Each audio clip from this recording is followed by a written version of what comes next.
Kebayang nggak sih masa depan kita nanti bakal kayak apa kalau semuanya udah ditenagai AI? Hari ini kita bakal bedah langsung cetak biru dari CEO Nvidia Jensen Huang. Ini tuh sebuah visi di mana komputasi, ya semua yang kita kenal sekarang bakal didefinisikan ulang dari akarnya. Oke, jadi kita bakal mulai dari perubahan strategi raksasa di Nvidia.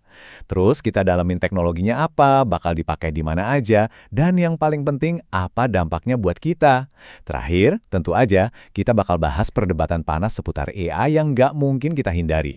Oke, kita mulai dari yang paling fundamental dulu ya, yaitu identitas baru Nvidia. Ini bukan lagi soal perusahaan yang jualan chip loh, ini udah jadi sesuatu yang jauh lebih besar. Nah ini dia kata-kata dari Huang sendiri yang ngerangkum semuanya. Mereka udah berevolusi, bukan lagi perusahaan GPU, tapi perusahaan pabrik AI.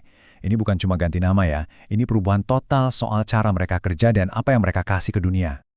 Terus, gimana caranya mereka bisa begitu? Nah, salah satu teknologi kuncinya itu namanya inferensi terpilah. Coba deh bayangin, ini kayak jalur perakitan super canggih buat tugas-tugas AI. Setiap bagian kerjaan dikirim ke chip yang paling pas buat ngerjainnya. Hasilnya, efisiensinya maksimal banget. Dan yang lebih keren lagi, buat negesin seberapa besar perubahan ini, Huang namain sistem operasi buat pabrik-pabrik AI ini Dynamo. Ini tuh referensi langsung ke mesin yang ngegerakin revolusi industri pertama. Jelas banget kan ambisi mereka sebesar apa? Oke, jadi kalau Nvidia lagi bangun pabrik-pabrik baru ini, apa sih sebenarnya yang mereka produksi? Jawabannya adalah generasi AI selanjutnya, agen AI. Agen AI ini bukan lagi sekedar chatbot loh, jauh lebih dari itu. Bayangin, bukan asisten yang cuma jawab pertanyaan, tapi asisten yang proaktif nyelesain tugas buat kamu. Dia bisa bikin rencana, pakai berbagai macam tools, dan benar-benar mencapai tujuannya. Ini lompatan yang luar biasa. Huang menjelasin ada 4 elemen inti yang ngebentuk komputer jenis baru ini. Jadi, mereka punya memori. Terus, mereka punya keahlian buat pakai tools kayak browser.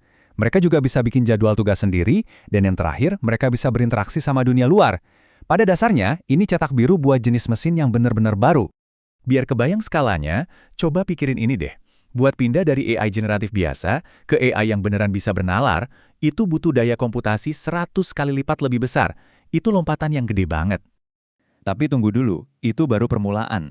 Buat naik level lagi dari penalaran dasar ke agen AI yang super kompleks, kita butuh lompatan 100 kali lipat lagi. Skalanya benar-benar gila. Jadi kalau di total, kita ngomongin peningkatan kebutuhan komputasi sampai 10.000 kali lipat. Dan ini terjadi cuma dalam 2 tahun. Ini pertumbuhan yang belum pernah kita lihat sebelumnya di dunia teknologi. Dan ini nih intinya, kenapa semua ini penting banget. Gini, orang mungkin mau bayar buat dapat informasi, tapi mereka pasti mau bayar buat pekerjaan yang beres. Nah, itulah yang dilakuin sistem agentik ini. Mereka itu mesin yang nyelesain kerjaan. Disitulah nilai ekonominya yang sesungguhnya. Oke, jadi kita punya pabrik AI super canggih yang ngejalanin agen-agen super pinter. Terus, di mana kita bakal lihat dampaknya di dunia nyata? Yuk, kita lihat gimana semua ini bakal ngubah dunia fisik di sekitar kita. Huang nunjukin beberapa area yang bakal berubah total. Kita ngomongin soal revolusi di industri manufaktur yang nilainya 50 triliun dolar, ngebuka rahasia biologi, sampai ngelihat robot humanoid jadi kenyataan cuma dalam 3-5 tahun ke depan. Dia bahkan bikin prediksi yang super berani. Kita ada di ambang momen ChatGPT buat biologi. Coba bayangin, AI yang bisa ngerti gen dan protein. Ini bakal ngubah total cara kita nemuin obat dan mahamin penyakit. Implikasinya luar biasa banget. Oke, sekarang kita tarik semua ini ke level yang lebih personal. Apa sih artinya semua teknologi canggih ini buat kerjaan kita sehari-hari? Nah, menurut Huang, alat-alat ini bakal ngehapus semua batasan yang biasanya kita pikirin. Kayak, aduh ini susah banget, atau ini bakal lama banget selesainya. Nah, kalau semua batasan itu hilang, apa dong yang tersisa? Ini dia nih poin utamanya. Kalau gimana cara ngerjain sesuatu udah jadi gampang banget, yang tersisa ya cuma apa, ide-ide kamu, kreativitas kamu. Itulah yang jadi satu-satunya hal yang paling penting. Semuanya balik lagi ke visi kamu. Dan dia ngedorong pola pikir yang baru banget. Kalau kamu ngegaji insinyur top, ya kamu harus kasih dia alat terbaik.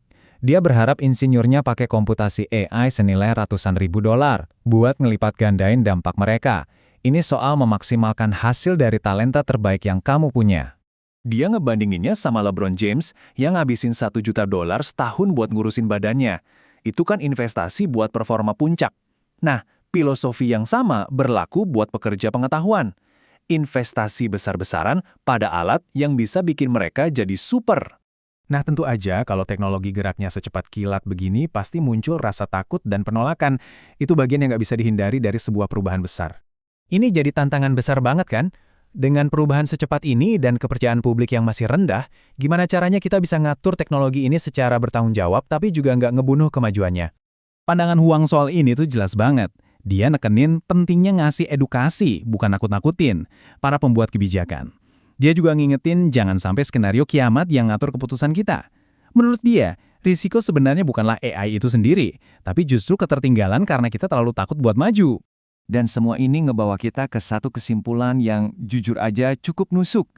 AI nggak akan ngambil pekerjaan kamu, tapi orang lain yang pakai AI, nah itu yang bakal melakukannya. Jadi pertanyaannya sekarang bukan lagi apakah kita harus pakai AI, tapi bagaimana kita akan beradaptasi dan manfaatin alat-alat luar biasa ini.